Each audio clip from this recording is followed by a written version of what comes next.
Tiba-tiba ada cobaan datang di saat dia lengah. Mereka sama-sama tahu kalau mereka masing-masing udah nikah. Kalau beneran cerai, gue nggak tahu lagi hidup gue harus gimana. Bisa-bisa gue jadi bangkai jalanan kali. Gue punya cerita. Peringatan, animasi ini dibuat dengan tujuan sharing pengalaman pribadi sang pengirim cerita. Dimohon untuk menghargai cerita tanpa menyudutkan beberapa pihak. Selamat menonton. Hey brother, kenalin gue Heidi. Gue laki tulen ya, walaupun nama gue kayak cewek begitu. Kali ini gue mau bahas cerita temen gue yang berawal dari keisengan yang berujung penyesalan. Kita pasti kan sering ada konflik sama pasangan dan berusaha lari dari masalah itu. Entah ngelakuin hobi yang seru atau lebih menantang. Tapi ini agak lain sih. Hobi menantangnya selingkuh cuy. Gue nggak lagi cerita sinetron. Ini kisah nyata. Kisah teman kerja gue yang terngiang di kepala gue. Kalau ingat cerita ini tuh kayak borok belum kering, tapi udah dikasih cuka. Yes, pedih banget cuy. Mungkin para pelaku selingkuh awalnya mikir, kalau nggak ketahuan mah nggak apa-apa. Atau gue cuma butuh pelarian bentar kok, ntar juga balik. Tapi pernah nggak sih lu mikir kalau pelarian itu bikin lu kehilangan orang satu-satunya yang selama ini bertahan, meski lu lukai berkali-kali? Gue pernah kerja bareng orang ini yang sampai sekarang namanya masih gue inget. Bukan karena hebatnya, tapi betapa rapuhnya dia saat udah kehilangan segalanya. Namanya Alex. Pria charming dan juga manajer yang bisa banget bikin orang nyaman. Tapi satu kelemahannya adalah dia gampang banget tergoda sama yang baru. Dan entah kenapa, dia sering banget cerita ke gue hal-hal pribadinya, termasuk hal-hal yang bahkan orang dekatnya mungkin gak tahu. Tentang rumah tangganya, tentang masa lalunya, tentang pelarian hobi ekstrimnya yaitu selingkuh. Mungkin karena dia percaya gue atau karena gue terlalu enak diajak ngobrol yang gak ngehakimin ceritanya. Tapi yang jelas, tiap kali dia cerita, semua mengalir tanpa sensor dan tanpa rasa malu, seolah dosa hanya kisah biasa baginya. Alex ini bukan pria biasa. Dari fisiknya dia menarik, tinggi, mancung, kulit sawo matang, dan pembawaannya percaya diri. Dia cerita awal ketemu sama istrinya yang sekarang, namanya Luna. Alex kenal dari Facebook. Dari awal lihat foto profilnya, Alex ngerasa Luna tuh beda dari cewek-cewek yang lain.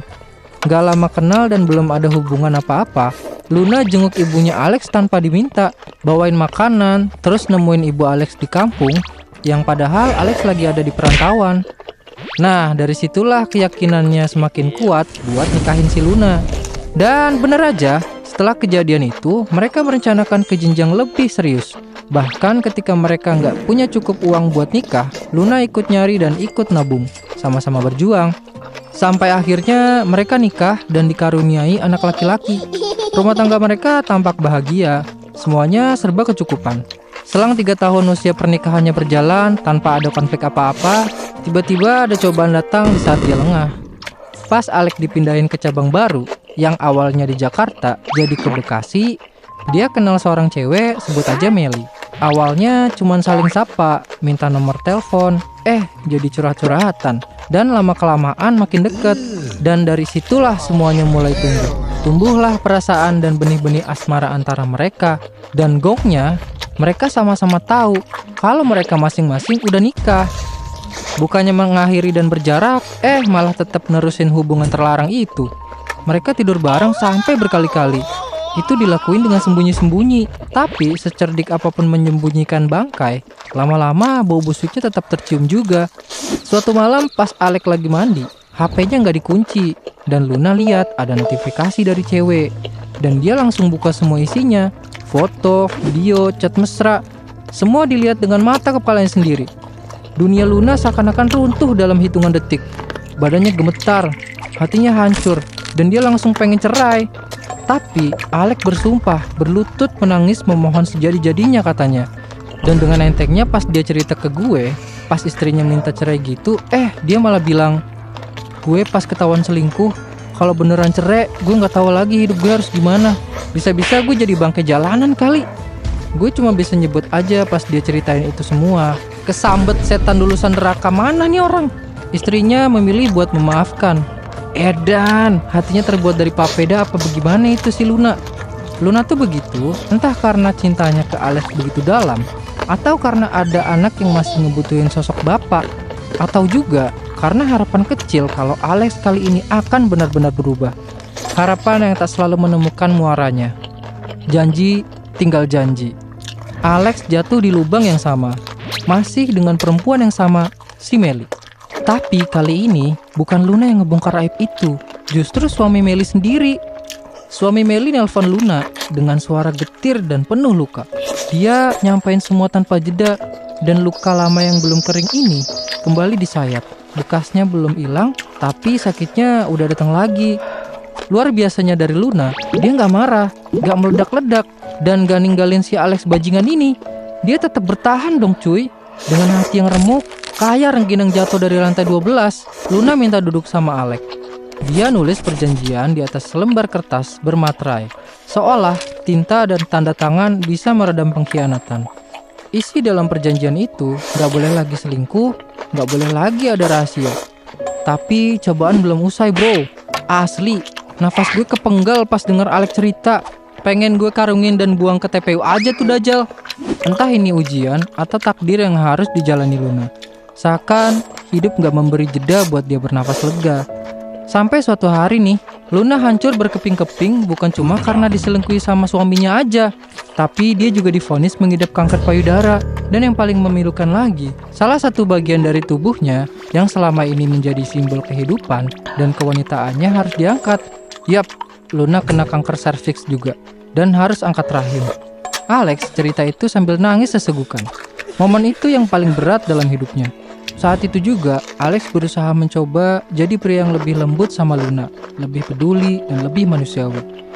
Kayak bunga yang baru mekar diterpa kemarau. Sayangnya, hati yang sudah terbiasa selingkuh susah buat sembuh. Kali ini sama karyawan baru yang masih muda berumur 22 tahun, yang punya tubuh menggoda. Mulut manis Alex kembali bekerja. Awalnya ditolak.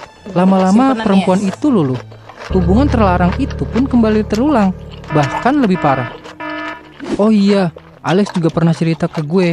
Dia juga pernah tidur sama pengasuh anaknya sendiri, perempuan parubaya dan berbadan besar. Alex cuma bilang, muka nomor sekian, yang penting bodinya coy dan goyangannya bro.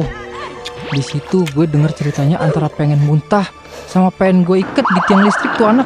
Mau marah juga apa gunanya? Nasihatin orang yang udah jatuh cinta sama dosanya sendiri. Buat apa dikasih tahu kalau gak ada kesadaran dari dirinya sendiri dan tamparan dari kenyataan.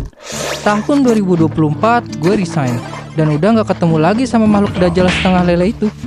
Ya kita emang berteman di tempat kerja aja, bukan sahabat. Di luar kerjaan pun cuma sekedar sapa di WhatsApp aja.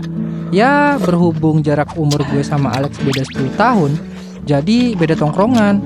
Setelah gue resign, gue gak tahu lagi cerita dia kayak apa. Terus nih, di awal Januari 2025, gue lihat story WA Alex.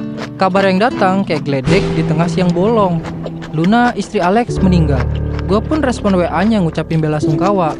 Alex pun jadi cerita, Luna mengembuskan napas terakhirnya di tengah sesi kemoterapi. Tubuhnya yang kurus mencerminkan jiwa yang letih dan terus bertahan pada pengharapan yang tak berujung datang. Gue datang ke rumah duka. Udara di sana begitu sunyi. Bahkan angin pun seolah enggan bergerak. Di sudut ruang, gue lihat Alex duduk lemas, wajahnya pucat.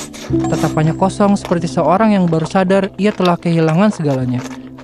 Tapi semua terlambat untuk berbuat apa-apa. Gue lihat gak ada cahaya di matanya.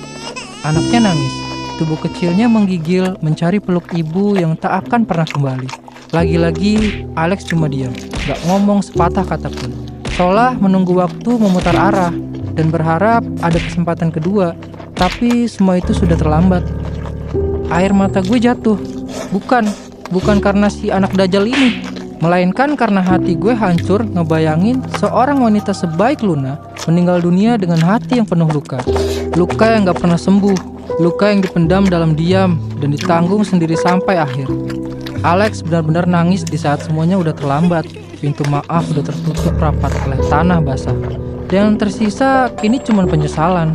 Kayak hantu yang menghantui tiap langkahnya karena dia baru mencintai sepenuh hati saat cinta itu tak lagi bisa mendengar. Anjay. Kalau lu bertanya-tanya atau bahkan lagi ngasih kesempatan sama orang yang tukang selingkuh, Dengerin kata gue, kalau orang yang pernah selingkuh gak akan bisa untuk gak selingkuh lagi. Mungkin ada, tapi kayak lo nyari jarum di tumpukan jerami anjir.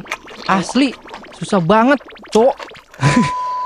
Kalaupun berubah, seringnya bukan karena sadar, tapi karena kehilangan. Bagi gue, selingkuh itu bukan karena kesempatannya, tapi pilihan.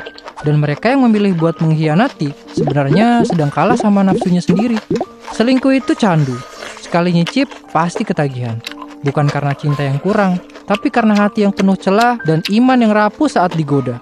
Kayak Alex, dia baru benar-benar nyesel saat Tuhan ngambil satu-satunya wanita yang mencintainya tanpa syarat, yang selalu memaafkan meski sering berkali-kali disakiti. Kadang cinta sejati nggak datang dalam wujud besar dan gemerlap, tapi cinta tumbuh di dalam diam, di hati yang sabar, di dalam doa yang dilangitkan.